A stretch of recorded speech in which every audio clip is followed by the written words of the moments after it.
Hi! இது பார்த்தீங்கன்னா, Saturday evening எடுத்த வீடியோ தாங்க. நம்ம ஆடி திருவிழா நம்ம ஊர்ல நடந்துட்டுருக்கு இல்லைங்களா? முதல் வாரமே திருவிழா நடந்துரும். இது செகண்ட் டே. அதாவது சாட்டர்டே சாமி ஊர்வலம் வருவாங்க. அப்ப தான் நான் ரெடி ஆயிருந்தேன்.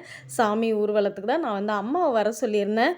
அம்மா வரும்போது மருதாணி எடுத்துட்டு வாங்கம்மான்னு சொல்லியிருந்தேன். பட் அம்மா உடம்பு சரியில்லன்னு சொல்லிட்டு, லாஸ்ட் மினிட்ல என்னால வர முடியல பாப்பா அப்படின்னு சொல்லிட்டாங்க. அதனால நான் என்ன பண்ணேன், ஹரிஷ விட்டு கோன் வாங்கிட்டு வர சொல்லி, அதையே மருதாணி மாரி நான் வரைஞ்சிக்கிட்டேங்க. நாள் கிழமைனா எனக்கு இந்த மாதிரியெல்லாம் இருக்கிறது எனக்கு ரொம்பவே பர்சனலாவே பிடிக்கும்.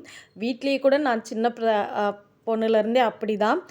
இன்னமுமே நான் சேஞ்ச் ஆகலைன்னு தான் நெறைய பேர் பார்க்குறவங்க சொல்லுவாங்க. "எப்பவுமே நீங்க எப்படி இப்படியே இருக்கீங்க?"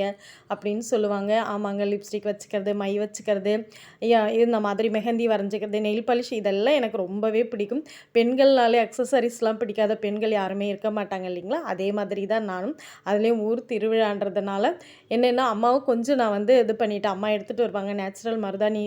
நம்ம வீட்டாண்டெல்லாம் நெறைய கிடைக்குங்க. அதனால நான் சொல்லியிருந்தேன். பட் அம்மா வராதனால இந்த மாதிரி பண்ண வேண்டியதாயிடுச்சு. அவங்க சொன்னாங்க, "நம்ம கடையில் போயிட்டு 2 கையிலயும் வரைஞ்சிட்டு வந்துடலாமா?" அப்படின்னு. அதுக்கெல்லாம் டைம் இல்லைங்க. சாமி புறப்பாடு கிளம்ப போகிறாங்க அப்படின்னு சொல்லிட்டு, நானே சும்மா அப்படியே மருதாணி மாதிரி வச்சுக்கிட்டேங்க. ஏன்னா நம்ம வீட்டு வாசலும் கோவில் வாசல், அதாவது நம்ம வீட்டு வாசல் அடுத்தது கோவில் வாசல் தான். அவ்வளோ பக்கத்துலேயே இருக்கிறதுனால நம்ம வீட்டு வாசலில் தான் நான் மத்தியானம் 2 மணிலேருந்து அந்த செண்டாமேளம், மங்களவாத்தியம் இது எல்லாமே வாசிப்பாங்க. நம்ம வீடு இருக்கிறதும் மெயின் ரோடா, பார்க்கவே ரொம்ப அழகாக இருக்கும். சாமி ஊர்வலத்துக்கு கிளம்பிட்டாங்க.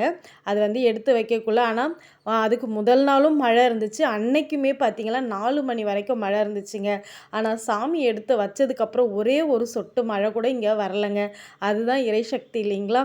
ரொம்ப அழகாக அம்மா நீட்டாக ஊர்வலம்லாம் போயிட்டு வந்துட்டாங்க. மங்களவாத்தியம், செண்டாமேளத்தோட போயிட்டு அதை இறக்குவாங்க. எப்போவுமே இந்த சாமி இறக்கும்பொழுதும் ஊஞ்சலில் உட்கார வைக்கும்போதும் என்னுடைய கணவரையும் அரிஷையும் நான் இதை செய்ய சொல்லுவேன். அவங்களுமே சேர்ந்தே செய்வாங்க. இங்கே வந்ததுலேருந்து ஒரு 7 வருஷமாக கண்டிப்பாக இதெல்லாம் செஞ்சுக்கிட்டு தான் இருக்காங்க.